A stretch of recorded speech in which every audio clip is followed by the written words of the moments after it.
there has never been, certainly not since the 19th century, such a catastrophic prime minister with such a low grasp of the job, so little seriousness about it, so little desire to learn how to do the job. And if you then ally that person with the most ambitious, entitled aide that we've had in that whole period, Dominic Cummings, the results are going to be as predicted. One of the words you picked out of the COVID inquiry yesterday: trolley, morons, nature's way, Careful, Steve. handcuffs. I've managed to go 3.5 hours not saying this yet. F*** pigs, perhaps. Let's find out what caught the ear of the sketch writer Rob Hutton. Morning, Rob. Yes, hello. Oh, hello. Great stuff. I'm historian and author of Johnson at 10. Our great political mind, Anthony Seldon. Morning, Anthony. Hello. Rob. Co-authored with Raymond Newell. Co-author. Oh, well done. Good to share the credit where it is due. Rob, I would say you're one of the great students of Dominic Cummings. That's a tough gig, but you've decided to take that upon yourself. It's a calling.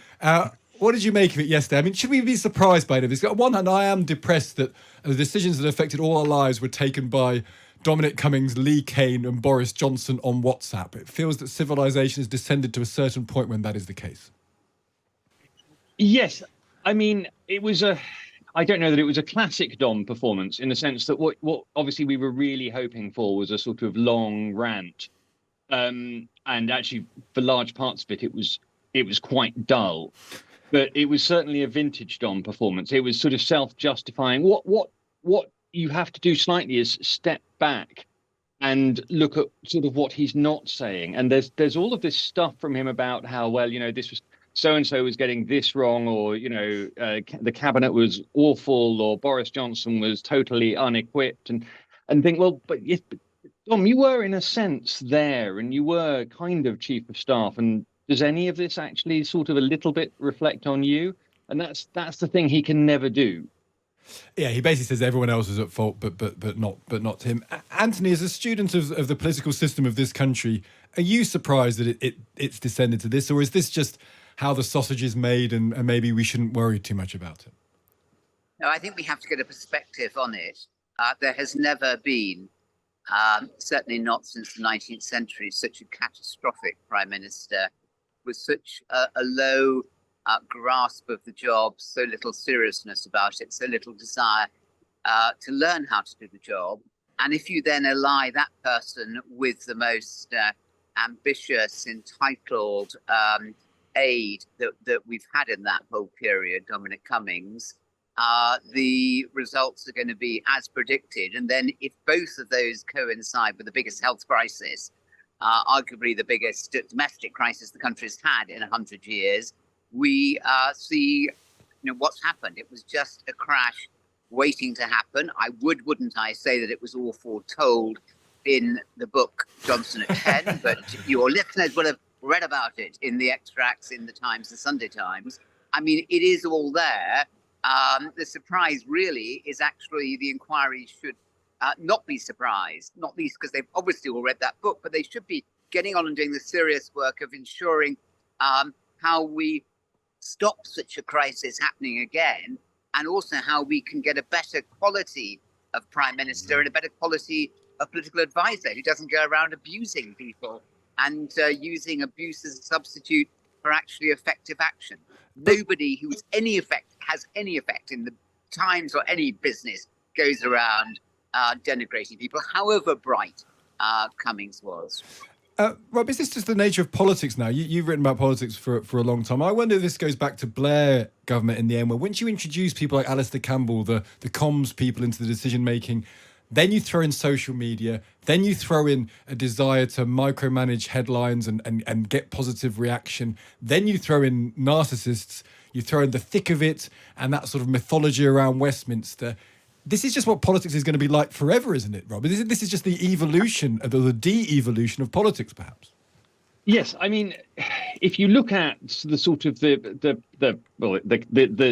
canon drama about politics in the 1980s was yes minister, yes prime minister, and actually the media is in that, but it's not all about the media. No, that's good. By the time you've got to the thick of it, it's all about the media, and you can see I mean, Lee Kane yesterday was talking about how odd it was that everything was being run through the comms function.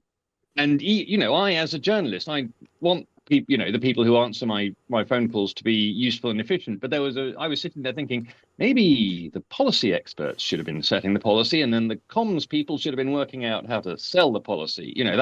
That sort of feels like that's how it ought to have been. Ridiculous notion. Can't have that.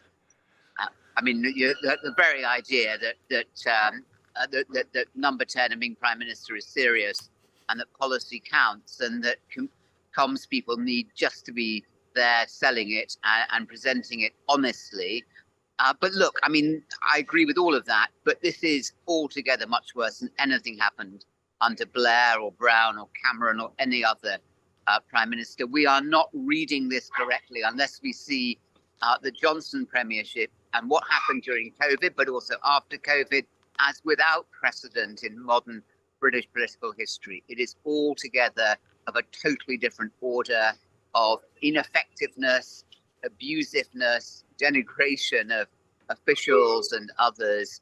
And that's the real lesson. I do wish and hope this inquiry is going to get serious about learning the lessons rather than having a lot more time just being, oh my goodness, this is so surprising. No, it is not surprising. Well, there were clues to Boris's character if you looked carefully before he became Prime Minister. But actually, there's a way in which there has been one way in which the inquiry has been quite cathartic, which is that for a lot of 2020, you might have been sitting at home thinking, is it a good idea to bribe people to go to restaurants? And it turns out that nobody thought it was a good idea to bribe people to go to restaurants. Even though they were saying they thought it was a good idea, there were loads of people inside number 10 who said, this seems like a bad idea. And you may have thought, maybe Boris Johnson isn't in fact tremendously decisive and a great leader of men. And it turns out that he wasn't. And so a friend of mine yesterday described it as being a sort of feeling like being ungaslit, that you were discovering that all of the stuff that you had just sort of assumed and thought that you had been sort of impatiently assured for 2 years was simply not true. Actually, all of that stuff was true. It was exactly what it looked like from the outside. And the reason why it looked like, the reason why it felt like the country was being run by two drunks and fighting over a clown car was because that's basically what was happening. And never again has to be a key lesson of all of this. Well, Rob, I was going to say, just briefly, do you get the impression that things have changed now? I mean, that's got to be the most important question now, looking at what did happen then. Is this government any different? Yes, of course it's different. Yes. I mean, it's led by somebody who worked, if anything, too hard and is too into the detail, and is surrounded, the civil servants are back doing what civil servants can and should be doing best. But who knows if we have another major internal or external crisis. That's what the inquiry has to be doing. And the system simply isn't resilient enough in either function or personnel or organization to see this country effectively through another similar kind of crisis. I think that's exactly the point, Anthony Seldon and Rob Hutton. Great to speak to both of you. I like the word ungaslit, which I think we should try and push for the word of the year next year.